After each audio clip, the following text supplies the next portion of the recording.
The following is a special presentation of Tony Kurre Radio. Keep your mission on your mind and your mind on your mission. This is Mission Minded with Michael Coleman.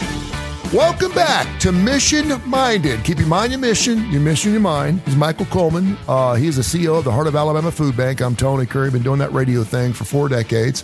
By the way, it is no secret. We're going to be kicking off Mission Minded in a new format that we're really, really excited about. The thousands of folks we have listening every single week. We're going to be joining the staff at 101.1 The Truth, which is Christian radio, coming up in sometime 2026. We're really excited about not only taking the show on a different platform from a terrestrial standpoint, but it covers 4 states. And so we're going to be talking about business. We're going to keep the business model, but we're also going to be talking from a Christian standpoint, which will be a lot of fun. So I'm really looking forward to it, my partner. And it's neat how I didn't know when you and I started this show 3 or 4 years ago, I wasn't sure how we're going to, I know it was kind of your idea. Hey, I would do this business show, blah, blah, blah. Next thing you know, and to see it grow and into fruition into something that we can take it to another level is a lot of fun. So hopefully, so I'm looking forward to that. It's going to be a lot of fun. Info at TonyKurreRadio.net, info at TonyKurreRadio.net. We got some email questions that I want to get into and just some regular topical business stuff I want to throw at you real quick. We have Verna in Birmingham wants to please ask Michael Coleman what I should do with my pennies. Obviously we're not doing the pennies now. If you've gone to stores and even banks, they round it out now. I don't know if you know that. I went to Best Buy yesterday and they do not give out pennies anymore. Pennies are not being given out anywhere anymore. They are rounding it up. I'm not sure how that works for a lot of people. So if you're at 3 cents, it's 5 or down to 1, I guess. So you're getting screwed 2 cents or you're gaining 2 cents one way or another. But now we have all these pennies because it was costing us 3.4 cents per penny to make 1 penny, which is worth 1 penny, which doesn't make any sense at all. It won't be long before we no longer have, and then I'm sure the nickel will be next. But yeah, what should we do with our pennies? Well, I used to have a huge penny collection too, like a lot of people. Yeah, and it was a lot of fun. So if you're one of those that's got that, I don't know if the banks will still take it, but if it will, I would advise cashing out. Now, I know banks, way back when I was a kid, you could take a bag of pennies up and they would roll them for you and all that. You can't do that. But what you can do is there are money machines, coin machines in Walmart and things like that. Publix has got one. Yeah, they get you 11%, though. That's the only thing. It costs you 11% now. Well, the one at Walmart now, of course, it's been a couple of years since I've done it. And the reason I happen to know about this is Baptist South Hospital has a fountain every year, and every year they empty the fountain and they scrape up all the coins. Yeah, they're moldy and everything. There's about $400 worth of. But what we have to do is clean them, and then we take them and dump them. So what you can do is, you're right, they will take it. They will take a fee, but if you spend it in Walmart, they didn't charge you a fee. Oh, okay. So that's good. Yeah. So I don't know if Publix is the same way. They're not. Most people. They're not. Yeah. But so I said all that to say, if those machines will still take pennies, then I would go cash them out as soon as you could, because that's not going to be around for long. Do you think in 500 years they'll be worth anything? Well, let me tell you, they are doing a special stamp. I think it's on the last 5 pennies that are going to be printed. So there's only going to be 5, and it's a special stamp on it. And they said already those things could be worth $1 million in value. What's that stamp look like? Do you know? No, I mean, when I say stamp, it's going to be, they're going to have some type of special mark. I think it's coming out of Philly too. I think it's the Philly, and it obviously it'll have to have a PR. I'm not sure. Yeah, but it's already like collectors are like, doing everything. Oh yeah, I remember. I guess I used to have a coin collection, and I remember finding my first steel penny, which a lot of people don't know, from 1943 when they were trying to save copper. They had steel pennies. They're steel. Yeah. They're super cool. They sound weird. I still have one. I always remember seeing, the wheat thing on the wheat pennies. I always, you knew you had something special when you got a wheat penny, and they're still kind of cool looking. They're different. So it's kind of sad that's actually kind of going away, but I certainly understand where we're going here. Info TonyCurryRadio.net, info TonyCurryRadio.net. Ted in Northport says, I know you're Trump lovers. I know you're Trump lovers, and Trump keeps saying that he wants all the power to go to the states. Then why is he banning states to not reform their AI situation? As a matter of fact, I just saw this on the news this morning. Evidently, he is telling states that he will take away some of their funding if they try to put any type of reformation or any type of stance on their AI. Obviously, states they're realizing they have something here that could be a major problem. I saw a story on 60 Minutes this past weekend about a 13-year-old daughter who committed suicide after she had a long relationship with Caricature AI, which is one of these AI companies. And you can basically put any face, any name, any voice. She was actually doing it with a Travis Kelce AI. It sounded like Travis Kelce. It looked like Travis Kelce. And within 5 voices, if you will, going back and forth, it was telling her to take her clothes off and do all these horrible things. I was like, good God almighty, it scared the hell out of me. The father of this girl was like, yeah, my daughter came home from school. She's straight A student. She's part of Girl Scouts. And she says she's going up to her room, do her homework. I'd think nothing of it. And come to find out she was having a conversation with this robot. And they're so damn real. It scares me. I'll be honest with you, as a parent, it scares the hell out of me. It really does, because we got adults like you and I who are having relationships with computers. They know they're computers. They know they're not real, but they say all the things you want to hear, which is really sad. Anyway, that's not really what I wanted to get to. What's your idea on AI? You and I have done several shows on AI. What's your thoughts on where it's going? And the United States, again, we're a 2-year-old baby who can't seem to get out of her own damn way. We don't know how to deal with freedom. We have all these wonderful things. And then every other country out there they're like light years ahead of us on this stuff. And they're like, yeah, this is what you need to do. But yet we seem to have to learn on our own. But what are your thoughts on whether, first of all, let's take it from the state standpoint. Should states have more power? Well, it depends on what the issue is. I generally am somebody who believes in states' rights. I generally believe that regardless of what the issue is, and I'll be honest with you, I don't know what Trump's argument is or what the concern is. I don't know if it's commerce related, that they're going to tax it, but who knows what his stance is. And just in terms of being a Trump lover, I love some of the policies. I like securing our nation. I like some of those things. And there are other things about Trump that I'm not a fan of. But anyway, I try to take it issue by issue. But I'm generally a fan of states' rights. And the reason is because I'm a market guy, and I think competition, regardless of what subject you're talking about, and I'm chasing a rabbit here just for a second. So the healthcare, the Obamacare was the Affordable Care Act. And all these subsidies were built in, and there's no competition.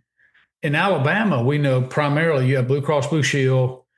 There's a little bit of Humana, Health United, but companies are not allowed to compete across. And I think one of the bills that's being written now is trying to encourage that, because anytime you have a monopoly, you're in essence, we have to pay. Blue Cross Blue Shield comes back with, if they say, well, we're going up 10%, and they're not competing in the marketplace. So what I think, bringing that down to a states' rights issue, I think, like for education, I think there ought to be 50 different experiments going on. Each state does it their way. And then you look and say, which one is producing the best results, that's the most effective, and what you want, and then you adopt and you learn and you grow and you improve. And I just think that competition in every aspect of life, it generally is healthy. There are exceptions, won't go into all that. So I don't know what Trump's particular purpose is or issue is, and I don't know what the threat is.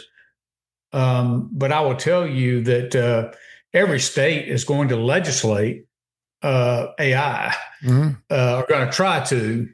And I think what Trump is wanting to do is make sure that it's not over-regulated, that it keeps down business growth, and you bog it down to where it really puts it. It doesn't allow America as a whole to grow to and utilize AI to its full capacity. And I've said this many, many times. No matter what you do, AI in and of itself, just like the internet, just like anything else, is neutral. It's just a tool. Yep. It's a person when it gets in their hands depends on what they do with it. So the same internet that increases productivity, the same AI that's increasing productivity, that's helping companies grow, that's producing wealth, all those are all great things. I mean, I use AI every single day. I love it. Now, is it possible that nefarious people, like you said, want to create a bot and pretend to be in a relationship and somebody ends up killing themselves from it? Yeah, I mean, there's just going to be those people out there that have those weapons. But you do believe there should be some legislation that if you're going to, and the two guys that did this were from Google. They created this 5 years ago. Google let them go because they weren't allowing them to go to the limits of what they thought AI could be. And now we're learning that. And Google's like, we're not doing this because we don't want to be responsible for it. And then they end up hiring them back once they decided to say, okay, listen, because they know how far it can go. It can go as far as you want it to go. There's some things, there are already some limits on AI. You can't produce ways to hurt other people. I mean, you'll put some commands in AI and it'll say cannot produce the results you're looking for. So there are some limits, like, teach me step by step how to build a bomb, walk me through. There's all sorts of things, but my point is generally there's so many factors. Like, okay, so you've got some nefarious guy who creates a bot. Well, then you've got this young girl who's created a whole image, who's not even living in reality. My guess is that it does exploit people who already have mental health issues, who are already don't have good social etiquette, and it brings that out and it takes advantage of them. So again, I'm not against all regulation. I think any industry you use, you could talk about college football right now. Do I think NIL needs to be regulated? Yes, I do. But you don't want to regulate it to the point that you suppress it. And typically, I'm more on the Republican side of less regulation, which gives you more freedom, versus over-regulation, which is costly and non-market. And again, we're going through a time of our lives where, man, you think about what our generation's going through with cell phones and internet and AI. I mean, we're going through some major stuff right now, man. I mean, this is life-changing stuff. This isn't like the pet rock. When we're talking about, this is stuff that's going to form us and make us who we are 50, 60, 70 years from here. Well, one of the things, I've mentioned this before, and I don't know, don't hold me to the exact figures, but there was a thing like, how long did it take society as a whole to adopt to the telephone? Mm-hmm. How long did it take to adopt to electricity? How long did it take to adopt to indoor plumbing? All those kind of things. AI, even the internet, where it becomes and when I say adopt or adapt to it, where over 50% of the population is using it. Mm-hmm. So you went and like the internet was like 16 years or something, 15 or 16 years. Excuse me. But the AI has been less than 2 years, where over 50% are using it in some degree.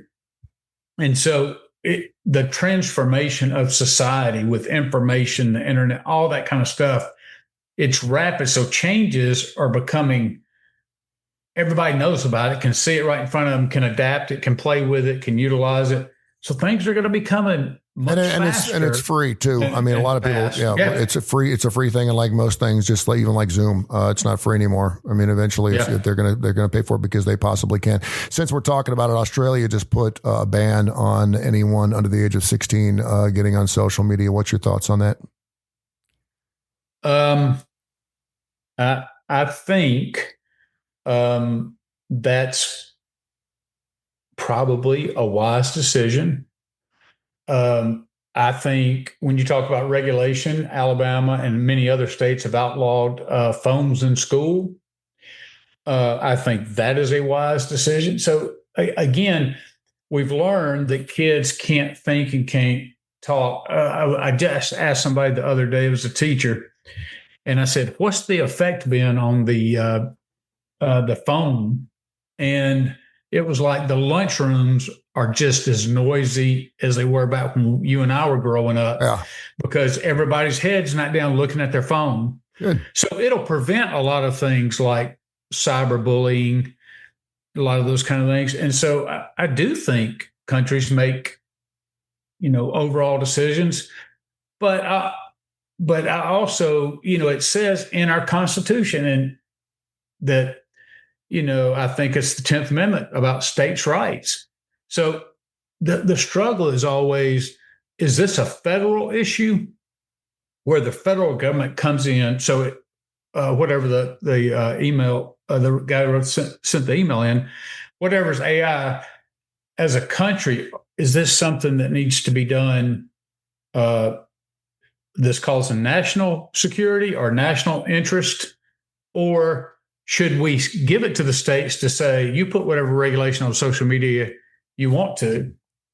And again, I usually defer to the states' rights issues, but it can lead you to some bad places sometimes. I wish we were smart enough to just do the right thing. So, I mean, the reason we have rules and regulations is because someone pushes the envelope, period. I mean, whether it's NIL, transfer portal, AI, whatever, we're always going to have people that we have extremes in everything we do.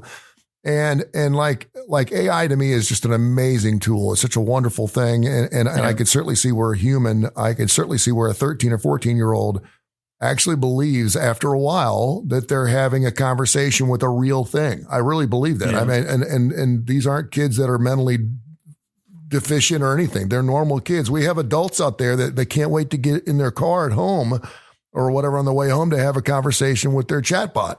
Period. I mean, it's true. And these are normal human beings. So, and I get it, but the problem is, though, in our country, it's rooted in the idea of freedom. Yeah. And so the idea is when you regulate, it's not even whether the regulation is a good idea or not. Set that aside. I think the vast majority of people, of parents, let's say, would say, yes, I think social media. But you cannot violate the Constitution. And so one of the things is this freedom. So judges then have to, and it's going to ultimately go to the Supreme Court and those kind of things. What is it that we can regulate in life? And what is it that we can't? Because the Constitution ensures our freedom. Yeah. And along with that comes along with that comes a huge responsibility, a huge obedience. And we're not very good at that because we're human and that's the way it is. And as a parent, I love it. Because I have a 13-year-old daughter and I can see it and it scares the hell out of me. I mean, I'm just being honest with you. It scares the bejeebers out of me. I mean, even my oldest son, who's 21, he's like, Dad, this AI stuff is crazy. I mean, and he's a smart kid. He's getting A's at Clemson. He's going to be something really special. And he's like, man, in the wrong hands, I could really see where this can really change a person's life. And he has some anxiety and depression issues because I could see where someone could lock themselves up for days and never leave based on this stuff. So, usually when this comes out and we start playing it out, and then we start seeing some dangers, and then there will be legislation, and it's all. Yes, AI is a very powerful tool, but we always go through this. Forget if it's something new and it's useful. It doesn't matter if it's an industry thing, robotics. Doesn't matter. Eventually, as it's played out, we start seeing the downsides, or people start abusing it, and then it comes up as a public interest issue, and then we try to decide how to regulate it. Does it go nationally? Does it go statewide? Does it just go local? Or is it, I think some would argue that, hey, we're parents. Parents can regulate their own families. They should. Hey, do you remember when we sit in front of the TV? There were 3 stations, and Dad said you had an hour. Then you're going outside. And it worked. Now I know it's a different time. And we had this conversation. We had this conversation. 13-year-old. Yeah, we had this conversation. You want your daughter to be the only one that doesn't have social media access? Exactly. All her friends. Yeah, I know. We were on Fox 6 yesterday, and Dr. Josh, who's quite liberal the other way, was like, what about the paraplegic? What about the 15-year-old kid who can't walk and he's like, okay, you're talking about an extreme. You're talking about one situation. We're not talking about hundreds of thousands of paraplegics and kids in wheelchairs. I certainly understand. Yeah, nothing's going to be perfect for everyone. But maybe in a situation where you have something like that, maybe there's a special, I don't know, rule or something. If you're 13-year-old and you can't leave your house, you can get on social media. I don't know. It just seems kind of crazy. I will say this, and I'm going to bring this up because I don't think we could bring this up on our new format. But I have a friend of mine who is in his 20s. He's learning on the go, and he likes looking at porn. Mm-hmm. And I've known this guy now for about 3 or 4 years. It's not to say sometimes I'll look over and he'll be on his phone and I know he's looking at pictures and I'm like, whatever. And he's like, Pornhub. And I was like, yeah, I'm aware of what Pornhub is. He goes, we can't get Pornhub in Alabama anymore. Yeah. And I said, really? And I said, why? And he goes, well, you go to the site and it says, because of legal blah, blah, blah, blah, blah. And there's some sexy woman on there talking about it. He showed me the video. It's a law that you can't do it. Yeah. You have to verify your age. Well, and you either have to join the group, which 99% of people don't want to do because they know they're going to be getting stuff all day, every day through their phone. Hey, I'm a mile down the street. Come meet me, blah, blah, blah, blah. Anyone that's ever if you've ever gotten on your browser and just put the word in nude in there, within a half a second, you're going to get something on your phone, popping up your phone. Sure. I get that. But you know what he said? He said, I don't look at porn anymore. And I said, really?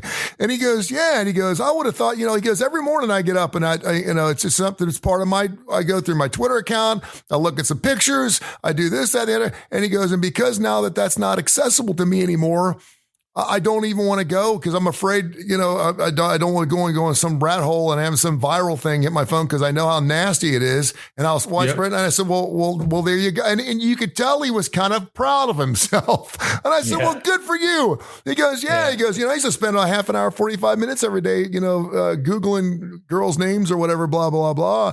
And I said, well, there you have it. Maybe sometimes regulations help.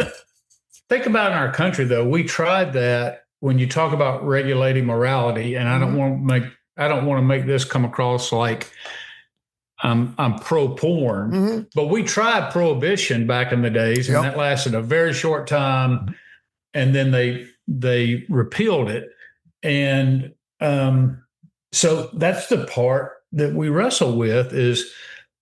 I could be so opposed to pornography. I could be opposed to gambling. I can be morally opposed to a lot of different things.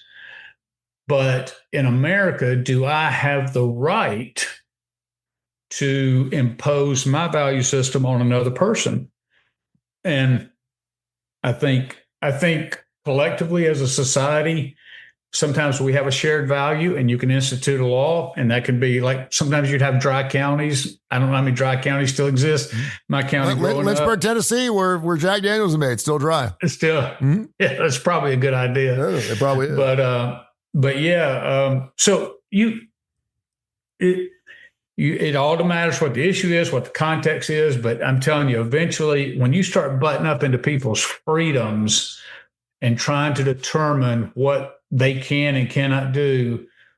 He was upset. There's always going to be this tension. He's like, I can't believe I got a cell phone. I can do whatever the hell I want. I can't believe I can't look at my pictures. And I'm like, well, you can on that site. I'm sure you could find something else. All you got to do is Google. He's well, I'm not going there because it's going to put me in the dark web, blah, blah, blah. I said, well, maybe this is God's wink at you going, listen, knock it off. Maybe you can spend that 45 minutes, going outside and swinging your daughter on the swing set or something. Love this next question. This is from Marcy in Vestavia. It's about our health insurance. And I love the fact that we can go all different directions on this business show. This is great.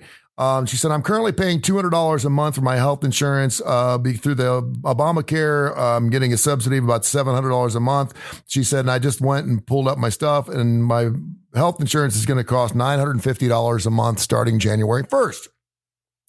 That's going to happen one way or another because they're not going to change anything. They just did the vote yesterday. They both said no. Even if they end up getting this thing extended, it probably won't be till February before we're going to see anything. She's like, I can't afford $950 a month. What am I supposed to do? And I think a lot of people are in that same boat. And that's the question that we keep hearing about. 38 million people are going to lose their stuff, or 38 million people are going to have their prices go up triple and blah, blah, blah. Okay, they are. So what are we supposed to do? So for that person and there's we're talking 9% of Americans out there that are in the same boat. Are we supposed to go without insurance? Should we bite our lip and go and hope like hell that the extension goes through? What would you do? Okay, so I can't necessarily advise what to do, but let me just provide a little context and understanding on both sides of the issue. The people who put Obamacare together, it was clearly structured. If you go back and look at it and analyze it, it was structured to have these huge government copays, or not copays, but subsidies. And there was nothing to keep. So they knew over time that the subsidies were going to get larger and larger and larger. And that's taxpayer money to pay it. Okay. So, and that was going to the insurance companies, and it just got bigger, bigger, bigger. So there's no incentive to stop those subsidies. The reason that they did it, I think it's pretty clear, is the reason they made those temporary and not permanent, which the Democrats, when they were in office, could have made those subsidies permanent, but they didn't. Temporary. That's why they ran out are going to run out the end of this month, is because they wanted, when it got so high like this, it would be their leverage to create a single payer system, government system, which is what the Democrats want. And look, I've talked with many people on the left and many people on the right about this. You can look at situations like Canada where you say everybody's got health care, and you go, okay, great.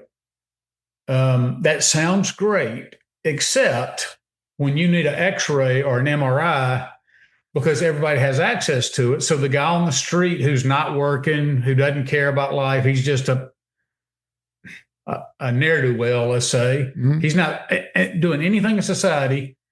Everybody's getting it now. And you might say, well, that's a universal right. We all should take care of everybody in our country. Go, okay.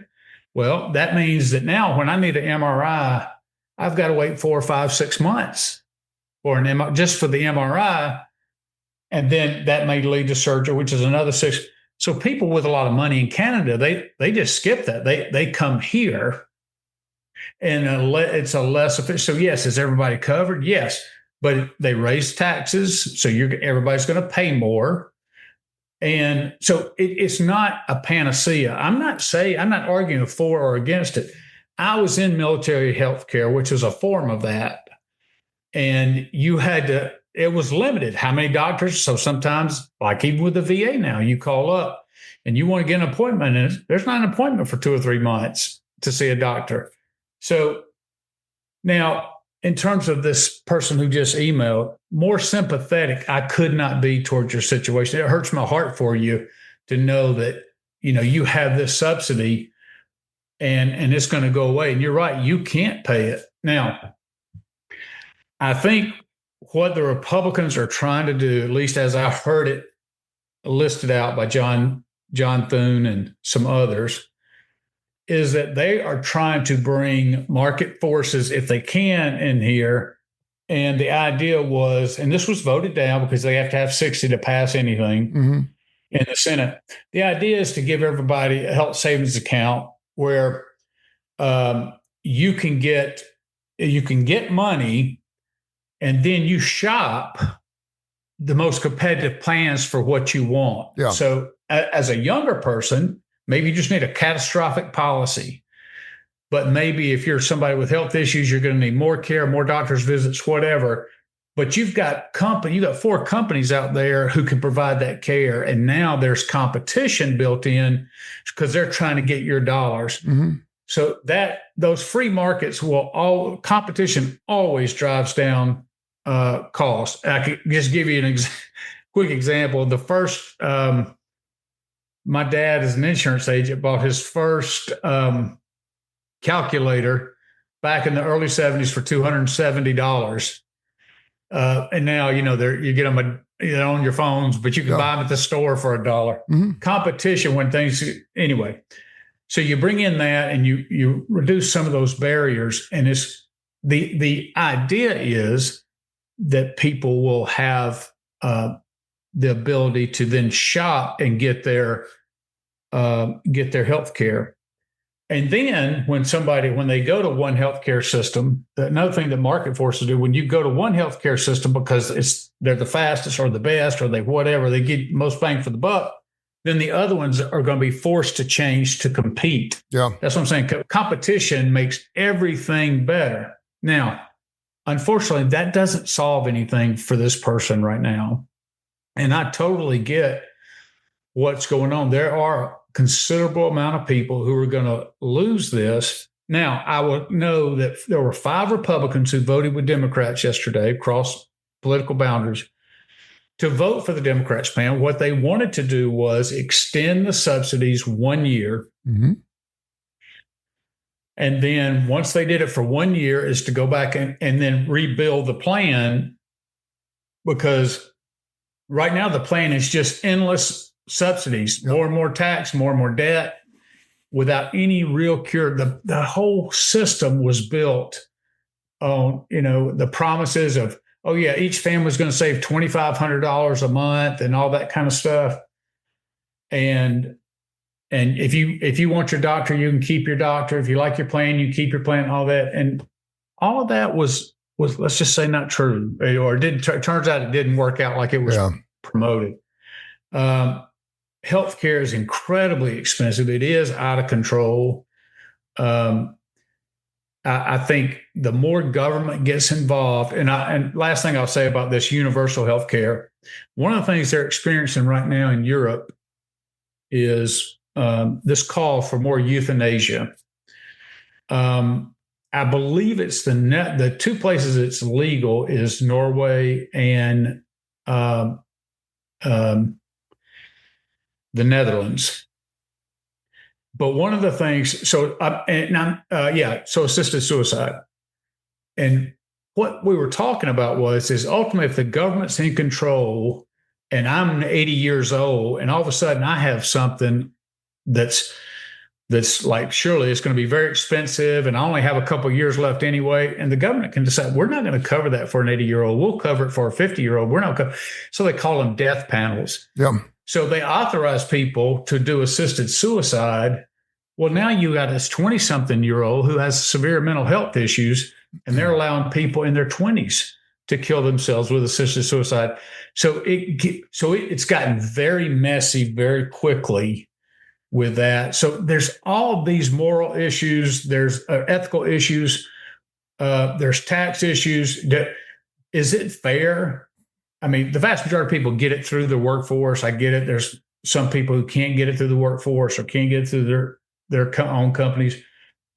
But the question is it the responsibility of other people who are paying their taxes to pay the health insurance of other people? Yeah.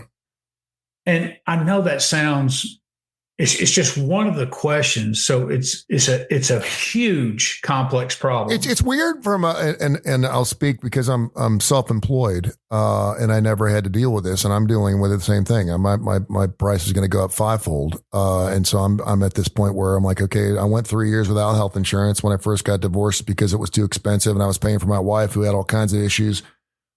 And so I'm thinking to myself, okay, do I just want to go ahead and bite my lip and go for, as long as I can and hope that nothing catastrophic happens? Or do I want to hold on to it and it'd be great. Or get a catastrophic coverage. Yeah, just get something. But it's not gonna cover a routine doctor visit. Exactly. But I mean, it's still gonna be expensive, because if I get the flu or I need to go to a doctor or go to the whatever, it's still gonna be expensive. So yeah, that's one of the situations, and it's funny because, you know, like, say for example, and I'll use my ex as an example. My ex could go get a job, and she gets health insurance, right? And I even thought of driving a bus. Bus drivers get health insurance. Yep. Good. And I know a lot of people that drive a school bus. Great health insurance. Great health insurance. And their families get health insurance. And so I'm thinking to myself, you know, I could get health insurance for my entire damn family if I go drive a bus for 20 hours a week.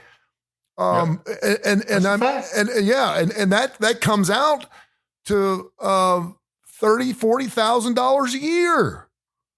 I mean, it does. I mean, it's almost like, so yeah, I guess it's really screwy how it works. And I always think to myself, you know, it's weird because, you know, I could take this 15-hour job and go get health insurance for my entire family, which could amount to $50,000, or I could sit there and try to figure out how to make it on my own, and it's costing me a nut, and I may not even even use it. And now, you know, I'm turning 60 this coming year. So yeah, my heart bleeds for these people. And I don't want to be, I'm not incentive. I'm trying to deal with facts, but also I know it's real people who potentially are going to suffer and have anxiety about, how am I going to pay for health care? And these aren't bottom dwellers. I mean, we're not talking about poor people. I mean, I'm one of them. I mean, we're talking about normal middle level people who are making $60,000, $70,000 a year and just trying to make a paycheck to paycheck, and can't figure it out. So it's quite the bummer. So all right, we got a boogie, man. We go a little long. Great stuff. info@TonyCurryRadio.net. info@TonyCurryRadio.net. Keep those emails coming. We'll go around it, and don't forget to join us on our brand new show. We're going to start promoting that right now, because it'll be here before you know it. 101.1 The Truth is called Mission Minded. It's going to be the same show, so you'll find it. And we are going to try to work it out because of the system they use. We will not have cameras, so we want to make sure that people can see our lovely faces when we do our show. So we'll make sure that's part of that deal as well. So thank you so much, my man. BBB, Bite by Bites, coming up here next. A show specific to the Heart of Alabama Food Bank in Feeding America. We'll get to that next right here on Tony Curry Radio. Have yourself a wonderful weekend, my friend. I appreciate you. You as well, bud. This has been a special presentation of Tony Curry Radio.